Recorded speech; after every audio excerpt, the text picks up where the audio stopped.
Okay, let's unpack this. Have you ever encountered an object, maybe, I don't know, so rich with symbolism that it feels like it's telling a story all on its own? Today, we're doing a deep dive into an internal analysis of something really unique, an artifact called the Christ Stone, and, well, a specific set of 12 biblical verses that go with it. Yeah, and what's fascinating here, I think, is how these two seemingly distinct elements, a physical thing and the selected scripture, are presented as like a unified whole. Our deep dive today is really about uncovering the internal logic, the coherent narrative they're intended to convey. We're trying to move beyond just describing it, Okay. to reveal something structured, something non-random, how they seem to form a complete self-contained kind of revelation. Okay, right. So let's start with the artifact itself, the Christ Stone, because here's where it gets really interesting. It's described as a composite sculpture. Imagine, like a gilded metal structure sitting on a polished stone base. Sounds pretty intricate. Oh, it is. The analysis describes the base as a flat, oval jasper stone, famously blood red with a touch of blue. It's specifically identified as the Stone of Judea, and it's linked to the luster of the New Jerusalem from Revelation. Okay, wow. And on top of that, these pure gold figures, again, echoing the New Jerusalem street, the symbolism there. You have a crouching golden lion, identified as the Lion of Judah, right? A powerful Yep. symbol for Jesus Christ. Uh-huh. Its extended tongue is interpreted as an attacking posture, and that's connected to the idea of tongues of fire. Tongues of fire, okay. Then there's a golden serpent near a tree, representing Satan and the tree of life.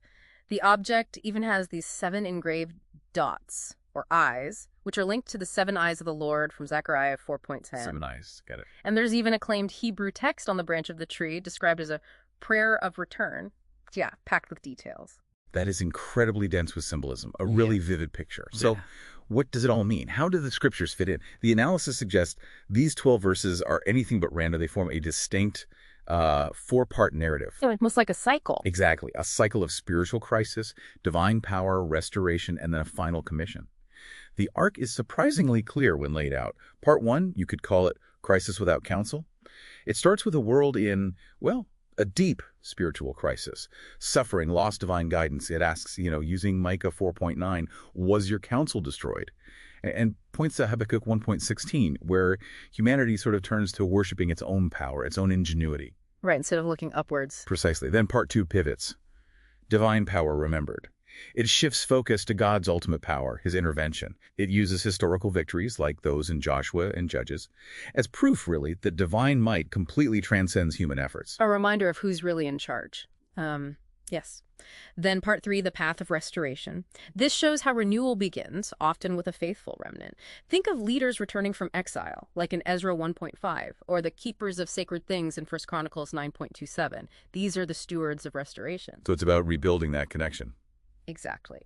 And finally, part 4 culminates in a new commission and creation, a new worldwide prophetic charge. Malachi 1.1 frames it as this solemn charge. Matthew 10.10 promises divine provision, God will provide.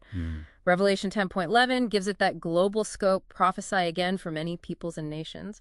And the ultimate promise, 2 Peter 3.13, new heavens and a new earth. That's a huge narrative arc. So the analysis connects the stone directly to this. Yes, that's the crucial step. The argument presented is that the Christ stone itself is positioned as the physical catalyst for this entire prophetic sequence. A catalyst. How so? It's presented as the very instrument, the means by which that destroyed counsel from part 1 gets restored. It empowers, let's say, the new workman or the faithful remnant to fulfill that global prophetic charge from part 4 and help bring about the new creation. So the stone isn't just representing the story.